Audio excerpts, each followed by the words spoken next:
All right, welcome back to TWI Fishing, everybody. It is officially 2025, and we're gonna do a little talking about how to catch bass in the early spring here in central Iowa. I feel like one of the trickiest parts to catching bass here in the early spring is the conversation of whether to go deep or shallow. So ever since I moved to central Iowa, getting away from the river a little bit, I always thought, man, you gotta fish so deep in early spring in order to catch some of these largemouth bass, like 10, 15, 20, 25 feet, just like you see a bunch of people on the internet doing. But that's not the case. You totally can do that. But what I've found the past couple years is that there really are a good number of bass pretty shallow earlier on than one would think. So for example, today I was on the water at a lake here in central Iowa. We had 45-degree water, about 45-degree air temperature, a big wind out of the north, but so many fish were between that 5, 6, 7, 8 feet of water, pretty close to the bank. I mean, they were probably 30, 40 feet off the bank, but I mean, they're not like in the middle of the lake like I initially thought before I fished some of these bodies of water before. So I fished, I looked around in the deeper water. I saw a fish here and there. I casted to them, but I didn't have any reaction or didn't have any bites. But as soon as I got a little closer to shore, I found a protected area. That's when I started to see some motion and some fish kind of up there moving shallow. There's definitely a lot of crappie and bluegill shallow now on the brush. I noticed that on a fishing trip I was on last weekend. I didn't really catch much though, but a lot of panfish are shallow on the structure. And the weird thing is I couldn't catch any bass in that brush. I kind of found the bass to be off the brush quite like 15, 20, 30 feet away. I think they were on some submerged weeds on the bottom because this lake usually gets a pretty prominent weed line. And you guys know me, I like to power fish. I like to catch fish on crankbaits, jerkbaits, all that fun stuff. But today, the only thing I could get a bite on was a shaky head. I'm honestly not a big fan of the shaky head. I usually throw a jig. Those of you guys that have seen my videos, I love throwing the jig, flipping it, throwing it in rocks, trees, even sometimes weeds. But something about a shaky head came to mind today, something that's a little more subtle, something on the bottom that's not intruding, something that's very basic and kind of a bigger profile, I guess, to the fish. That was definitely the ticket for fish that were only a pound and then all the way up to 3 3/4, almost 4 pounds today. So next time you're looking to go out on the water and try to catch some fish, don't be afraid to get closer to the shore than you would originally think. I'm going to put some screenshots on the side here of like the locations of where I caught the bass today. I only fished one pocket. If I was at that lake a little longer, I would have fished a couple other pockets that I'll show you here on the side, but I just fished one pocket today out of the wind, near where the bass were probably going to spawn, and I just kind of picked it apart here with a shaky head. I tried to chatterbait, tried to jerkbait, didn't have any interest, but sometimes when the water's cold, you just got to work that bait super slow on the bottom and you're going to get some bites. So this really made me a believer in the shaky head. It's going to be something that I tie on more often. You guys can kind of see during the video how I worked it and where I caught those fish at. So yeah, I hope you guys enjoy the first video of 2025. Hopefully there's many more to come this year. Appreciate you guys tuning in. Let's see what we got.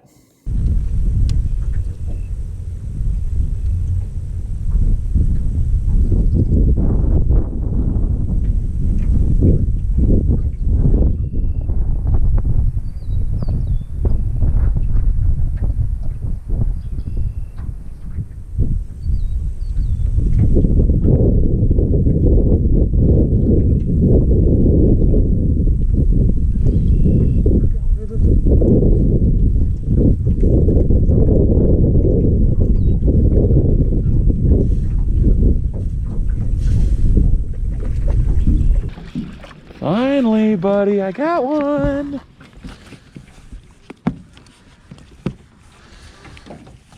Got one on the shaky head. He's not very big, but I'll take him, especially on the day with 45-degree water. Barely hit that shaky head. Just had a little bit of weight on it. I'll gladly take that though. Say bye-bye. Bye, buddy.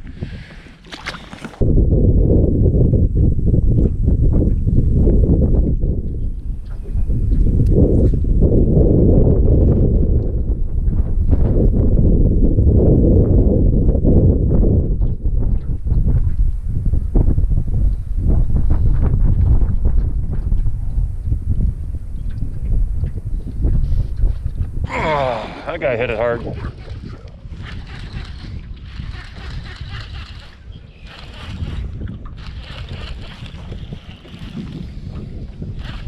That guy really wanted it.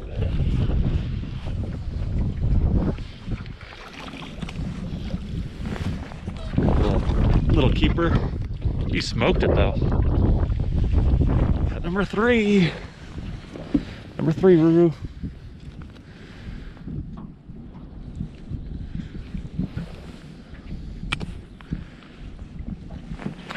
Number 3. See that guy? Number 3 on the little shaky head right there. All right, see you, dude.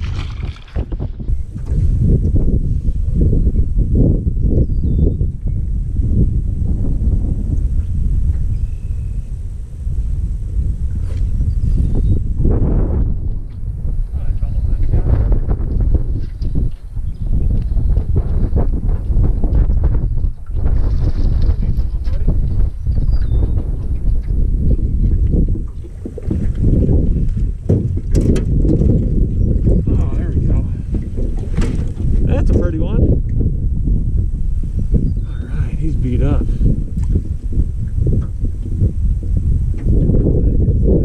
an old hook in his gill, buddy. We're gonna take that out.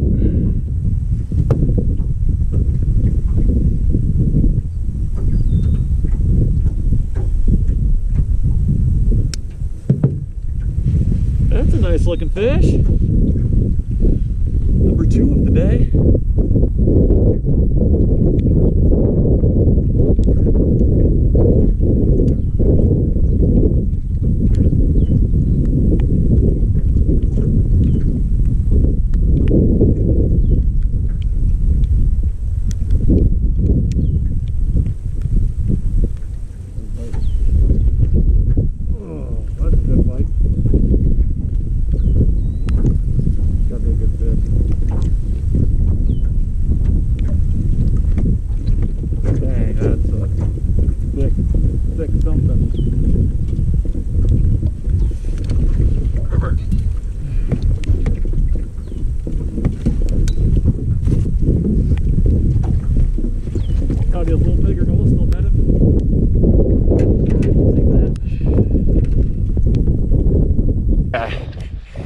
That's a nice pre-spawner.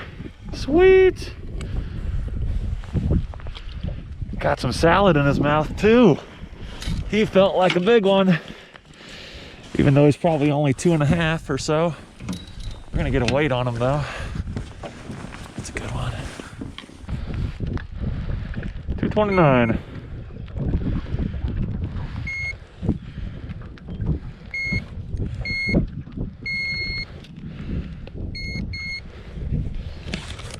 Two and a 1/3 pounder. He's chunky though. See you, dude. All right, so I think that's fish number 5 in this little area. So the shoreline is right here, and I mean, there's a good little pile of brush up there. It's really shallow though. If I pan around over there, you can see that's the brush right there. And there are some fish on it. If I turn all the way around, you'll probably see there's a bunch of crappie and whatnot on the left side of the boat. But it seems like the bass that I'm catching are not in that brush up there.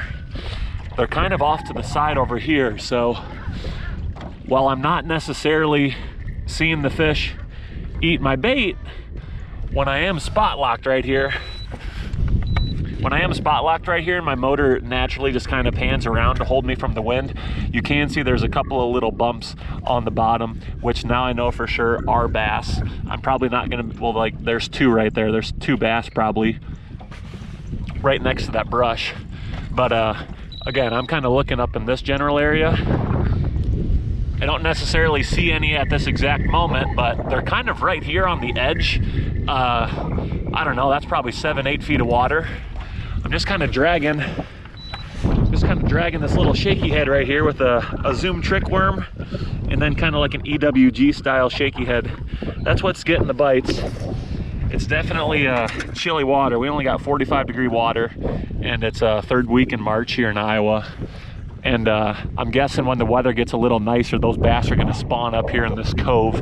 So that's kind of why I decided to fish in this area. And then also there's a breeze coming this way. So facing into the breeze ended up being decent. Right, River? Yeah. So we're gonna keep fishing. We're gonna see if we can catch some more. Hopefully we get some decent ones here.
Better one for today, at least. Take that guy. Look at that guy, River. That's a good chunky guy. Sweet. Nice looking fish. Only boat out here today. The only crazy one.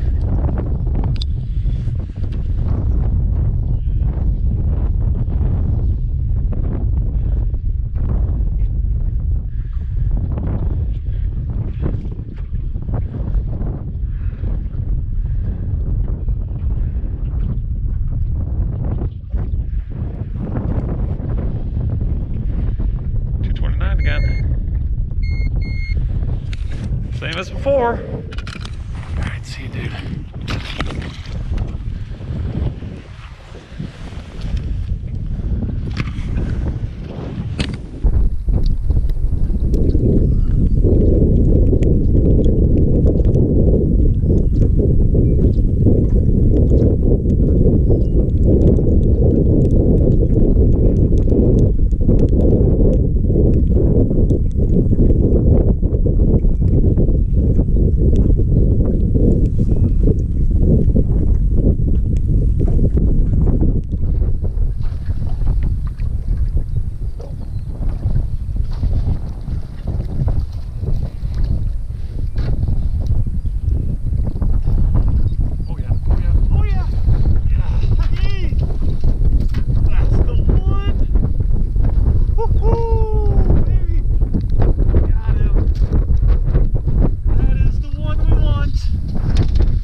Fish there. That is a nice looking largemouth, biggest one of the day. Glad I got that one for you guys. Yes. Oh, don't do it to me, scale. Come on, bro. Gosh, that's a nice fish. We need to weigh him.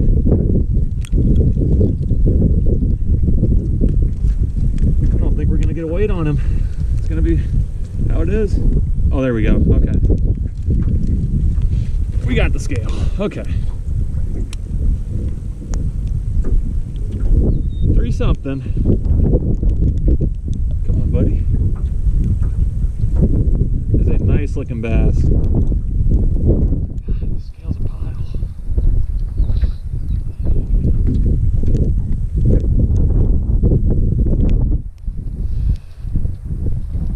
$365, $370.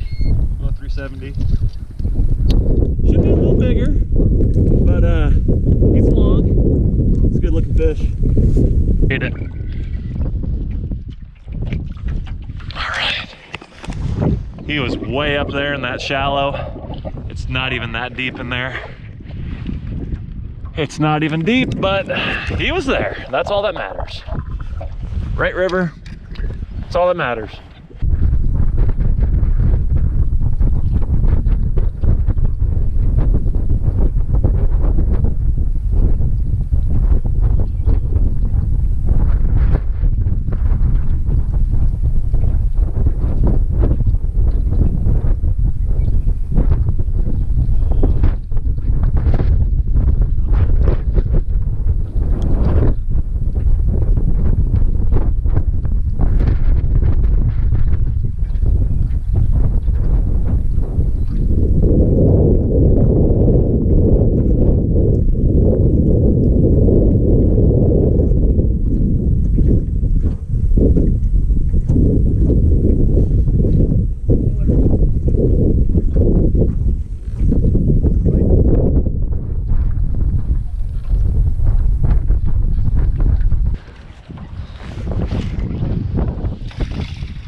Biggest one of the day so far.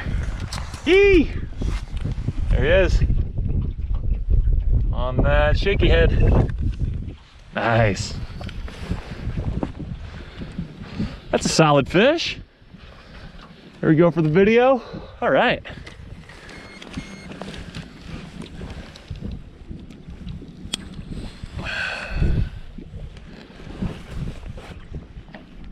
$284. Take him.